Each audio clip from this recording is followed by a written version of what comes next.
All right, good morning. My name is Indigo. I am a physical therapist assistant. I'm a yoga instructor, and as well, I'm a professional belly dance performer and instructor. And I'm a mom. I've spent all of my adult life in some form of movement. And what I want to talk today is just about toe walking with children. Now, first and foremost, if you think that your child has you see your child toe walking a lot, or you see them toe walking for more than 6 months, definitely highly recommend taking your child to a pediatrician. Highly recommend getting your child evaluated by a physical therapist, maybe also an occupational therapist, a pediatric physical therapist, pediatric occupational physical therapist. In the pediatric PT world, we like to see, we kind of say in general, if your child's been toe walking for more than 6 months, we'd like to see them. Bring them in, get them evaluated, see what the pediatric PT has to say. Because sometimes, especially depending on the age, depending on how high on their toes they are, we can actually start to see the bones, and depending on how long they've been toe walking for, we can start to see the feet slightly changing. We'll see slight changes in the bone structure, the way the bones are in the feet. Just depending on how long, how high the child is up on the toes and how long they've been doing it for, we may see some tight legs, tight calf muscles. We're gonna see, a lot of times, children who toe walk, their abdominals don't engage quite as well. And a lot of people have, I myself need to work on my abdominal engagement, and I was never a toe walker. I guess what I'm saying is, by all means, if you are concerned about your child toe walking, or you noticing they toe walk a lot, noticing, they've been doing it for a while, take your kid in, talk to the pediatrician, talk to a pediatric physical therapist, talk to a pediatric occupational therapist, see what they have to say. We're not fully sure exactly why some people prefer to walk on their toes. We think there may be a little sensory component, or there is a big sensory component. Your feet, if you think about anthropologically, humans originally, we walked barefoot on our feet, right? There's a lot of sensation your feet needs to take in, because if you're walking on something dangerous, something bad for you to be walking on, your feet need to recognize that right away. It has to be an instant connection to your brain to say danger, bad, right? So, and we just think some people's their neurological systems are a little more sensitive than others. We do see a lot of people with ADHD, a lot of people with, who may be on the autism spectrum, who toe walk. We also tend to see people who maybe all of their reflexes haven't quite integrated. And, I have some more videos on reflex integration on this channel as well, but we tend to see some of that, people whose reflexes haven't all integrated are more likely to walk on their toes, right? So with that said, I just kind of wanted to show you a couple of my favorite movements I like to do with kids, really getting them in. I also do some abdominal work, but I'm not going to do any abdominal work on this video today. But just know, I do tend to do some abdominal core strengthening work, because, as I said, a lot of times when you are up on your toes, and just take a few minutes, get up on your toes, walk around the house, try to go up and down the stairs on your toes, see what happens, see what engages, see what does not engage. Unless you're a trained ballerina, of course, because trained dancers, we kind of know how to get up on our toes, and we do it really well. We know, but that takes a lot of training. Anyway, so I'm gonna just take it real quick. I'm gonna put the video down and show you just a few of my favorite exercises I really like to do with kids when they're, first come into me when they're toe walkers. All right, here we go. Perfect. Okay, so one of the things I really like to do is simply tapping that foot. Easy peasy, right? Now, sometimes to get the kids to want to do this, maybe I make a game out of it. I say, all right, let's see who can tap their foot the most times for 15 seconds. Now, of course, some things I like to emphasize: lifting the foot up, right?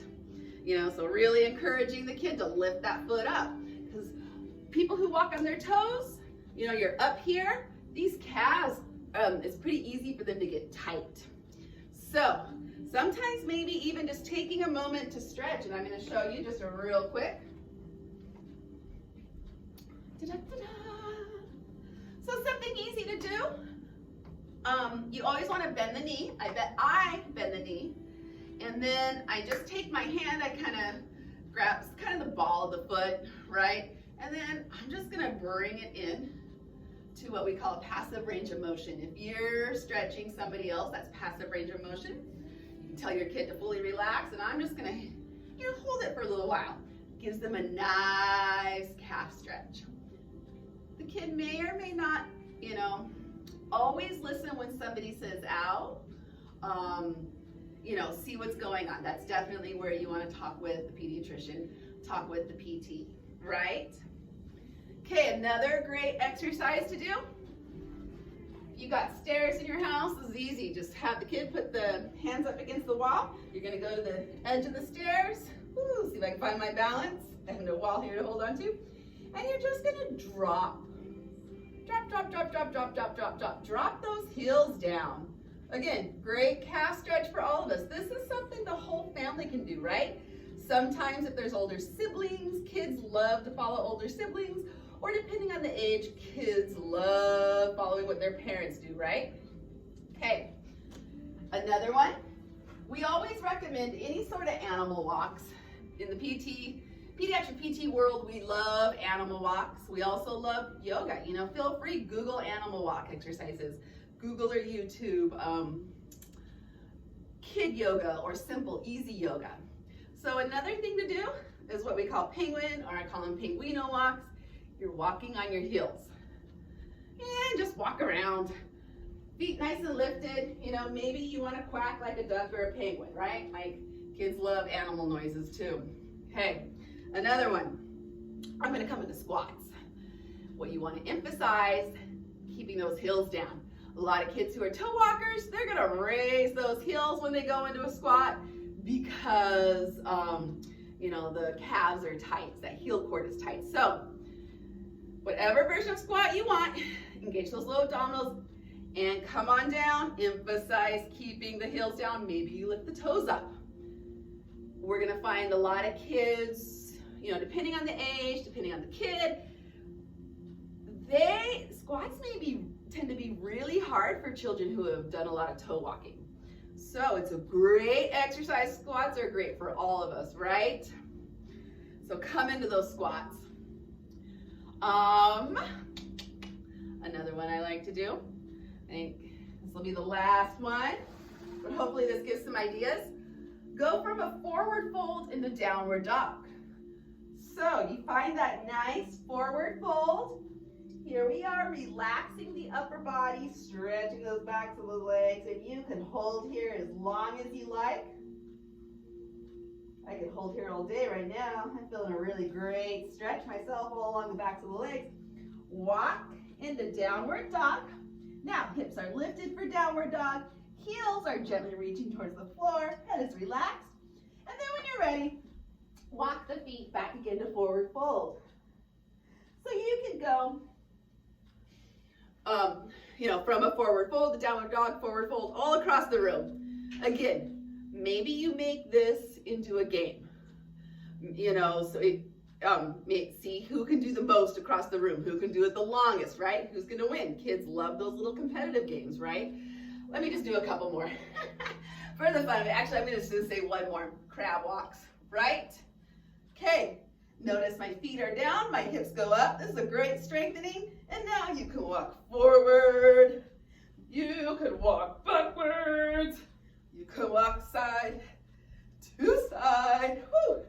All right, that's a great exercise and something I should do a bit more of. All right, I just want to say thank you for coming here. I hope you appreciate it. If you have any questions, please let me know. If you have any comments, please let me know. Again, as I said before, if you have any concerns, any questions, please do not hesitate to go to the pediatrician. Do not hesitate to get an evaluation by a pediatric physical therapist or a pediatric occupational therapist. They can definitely help you in person more. I appreciate if you've made it to the end of this video. If you don't mind hitting subscribe, if you don't mind liking this video, maybe sharing this video. If you know somebody with a child who tends to toe walk, feel free to share these ideas. And on this channel, we do pediatric physical therapy, we talk about belly dance, and we talk about yoga. If you'd like to take some belly dance yoga classes with me, I also have some more anatomy and information, body knowledge stuff on my Patreon, which is the same name as this channel, Belly Dance and Yoga with Indigo. My website is indigodance.net, and I host a really fabulous belly dance retreat at the end of summer in kind of central eastern Washington, and that's emeraldsanctuarybellydanceretreat.org. Oh, that's the website, Emerald Sanctuary, emeraldsanctuaryretreat.org is the website, Emerald Sanctuary Belly Dance Retreat is the name. All right, I hope you have a fabulous day. I hope this helps, and take care.